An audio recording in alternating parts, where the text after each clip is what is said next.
ख्वाजा मोइनुद्दीन चिश्ती गरीब नवाज का जन्म कहाँ हुआ? यह प्रश्न भी अनेक मतभेदों से भरा हुआ है।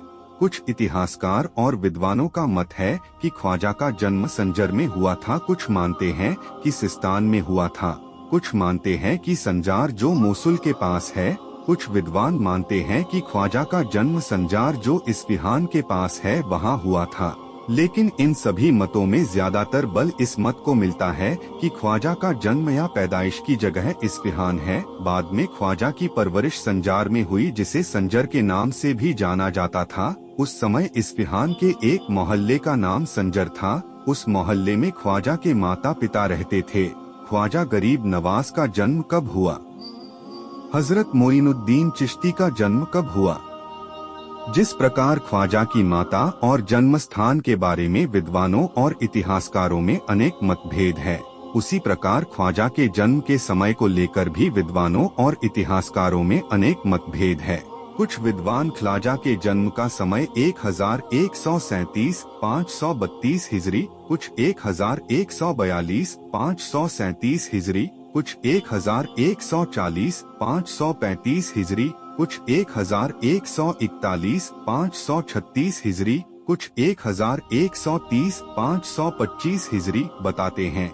लेकिन इन मतभेदों में सबसे ज्यादा बल 1135-530 हिजरी को मिलता है।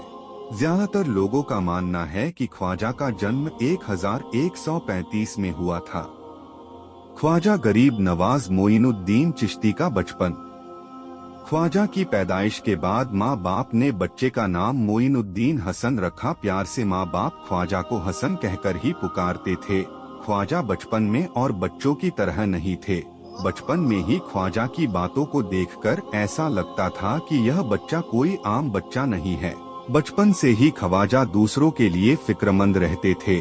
ख्वाजा के दूध पीने की उम्र में ही जब कोई औरत अपने दूध पीते बच्चे के साथ ख्वाजा के घर आती और उस औरत का बच्चा दूध पीने के लिए रोता, तो ख्वाजा अपनी माँ को इशारा करते, जिसका मतलब होता कि वे अपना दूध इस बच्चे को पिला दे। ख्वाजा की माँ अपने बच्चे के इशारे को समझ जाती और अपना दूध उस बच्चे को पिला देती।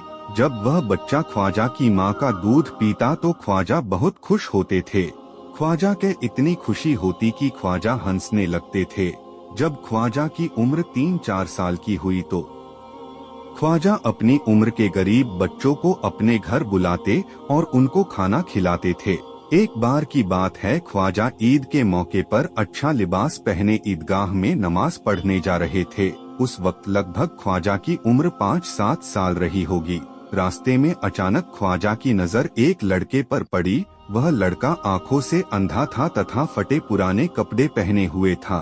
ख्वाजा ने जब उस लड़के को देखा तो बहुत दुख हुआ। ख्वाजा ने अपने कपड़े उसी समय उतारकर उस लड़के को पहना दिए और उसे अपने साथ ईदगाह में ले गए। ख्वाजा का बचपन बहुत ही संजीदगी से गुजरा था। ख्वाजा और बच्चों की तरह खेल कूद नहीं करते थे। ख्वाजा की तालीम, ख्वाजा के वालिद एक बड़े आलिम थे। ख्वाजा की शुरुआती तालीम घर ही हुई। लगभग 9 साल की उम्र में ही ख्वाजा ने कुरान हिफ्ज कर लिया था। इसके बाद संजर के एक मदरसे में आगे की तालीम के लिए ख्वाजा का दाखिला हुआ। वहां ख्वाजा ने आगे की तालीम हासिल की। थोड़े ही समय में ख्वाजा ने तालीम के मामले में एक अच्छा मुकाम हासिल कर लिया था। ख्वाजा की जवानी की जिंदगी। अभी ख्वाजा की उम्र लगभग 15 साल की ही हुई थी। अभी ख्वाजा ने जवानी की दहलीज पर कदम ही रखा था कि ख्वाजा के वालिद पिता का स्वर्गवास हो गया। ख्वाजा के वालिद की मृत्यु 1149 के लगभग हुई थी। बाप की मृत्यु के बाद ख्वाजा गरीब नवाज के हिस्से में बाप की जायदाद में से एक बाग और एक पंचक्की आई थी। बाग और पंचक्की की आमदनी से ही ख्वाजा अपनी गुजर बसर करते थे। ख्वाजा को शुरू से ही फकीरों, सूफियों और दरवेशों से बहुत लगाव था। वह अधिकतर इसी तबके के लोगों में समय गुजारते थे। एक समय की बात है, ख्वाजा अपने बाग को पानी दे रहे थे।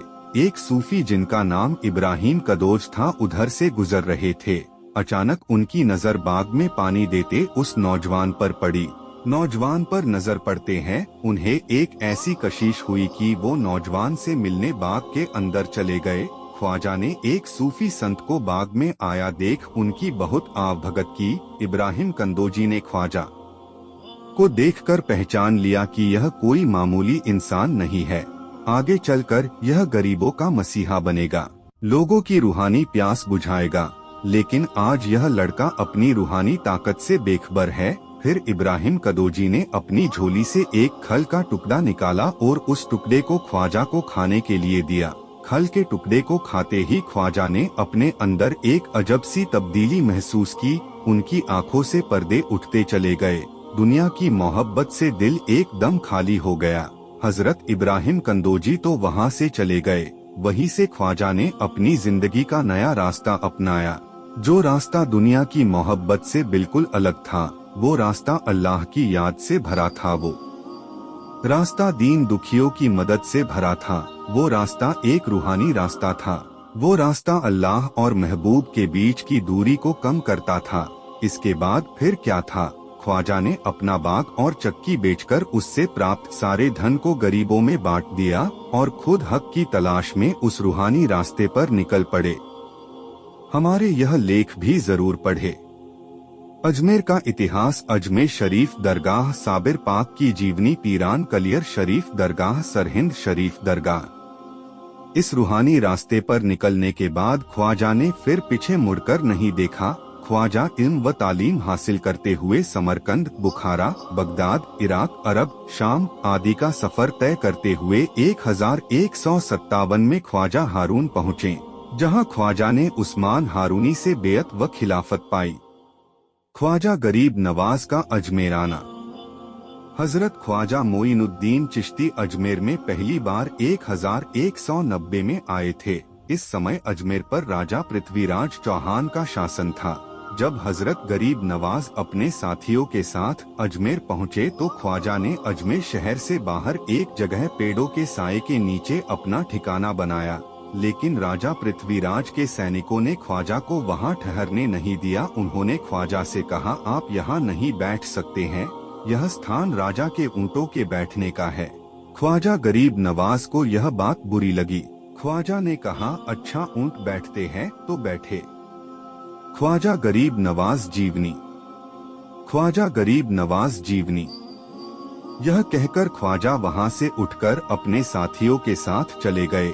यहाँ से जाकर ख्वाजा ने अनासागर के किनारे अपना ठिकाना किया। यह जगह आज भी ख्वाजा का चिल्ला के नाम से जानी जाती है। ऊँट रोज की तरह अपने स्थान पर आकर बैठे, लेकिन वह ऊँट ऐसे बैठे कि उठाए से भी नहीं उठे। ऊँटों को उठाने का काफी प्रयत्न किया गया, परंतु ऊँट वहाँ से उठकर न दिए। राजा के सभी नौकर परेशान हो गए।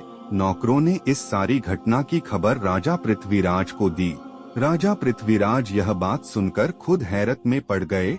उन्होंने नौकरों को आदेश दिया कि जाओ उस फकीर से माफी मांगो। नौकर ख्वाजा के पास गए और उनसे माफी मांगने लगे।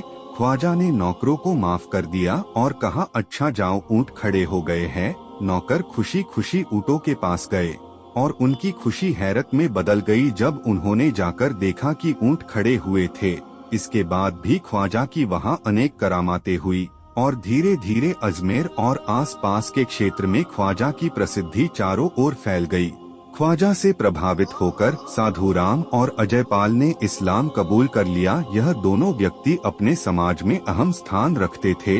अब तक ख्वाजा अनासागर के किनारे ही ठहरे हुए थे। साधुराम और अजयपाल ने इस्लाम कबूलने के बाद ख्वाजा गरीब नवाज से विनती की कि आपने यहाँ शहर के बाहर जंगल में ठिकाना बनाया हुआ है। हम आपसे विनती करते हैं कि आप आबादी में ठहरे ताकि आपके कदमों की बरकत से लोग फायदा उठा सके। ख्वाजा ने उन दोनों की बात मान ली।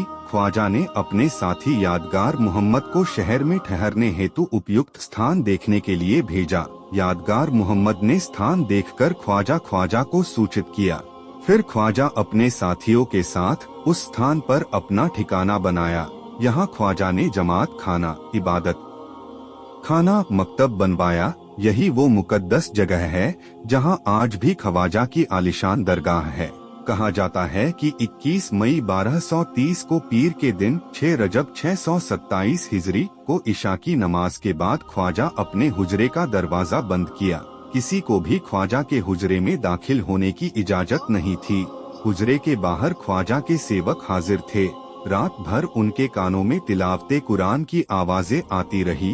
रात के आखिरी हिस्से में वह आवाज बंद हो गई। सुबह फजर की नमाज का वक्त हुआ लेकिन ख्वाजा बाहर नहीं आए। सेवकों को फिक्र हुई। उन्होंने ख्वाजा को अनेक आवाजें लगाई व दस्तक दी। काफी देर तक कोई प्रतिक्रिया न मिलने पर हुजरे के दरवाजे को तोड़ा गया। दरवाजा तोड़कर जब सेवक अंदर गए तो उन्होंने देखा कि ख्वाजा इस दुनिया से रुखसत हो चुके थे तथा उनके माथे पर कुदरत के यह शब्द लिखे हुए थे, हाजा हबीबुल्लाह मात फिहुब्बुल्लाह। ख्वाजा की मृत्यु अजमेर शरीफ के लिए एक दुखद घटना थी। सारा शहर ख्वाजा के गम में आंसू बहा रहा था। ख्वाजा के जनाने में काफी भीड़ थी। ख्वाजा की जनाजे की नमाज ख्वाजा के बेटे ख्वाजा फखरुद्दीन ने पढ़ाई और ख्वाजा को उनके हुजरे में ही दफन किया गया और वहां ख्वाजा का मजार बनाया गया, जिसकी जियारत करने के लिए आज भी ख्वाजा के चाहने वाले दुनिया भर से यहां आते हैं।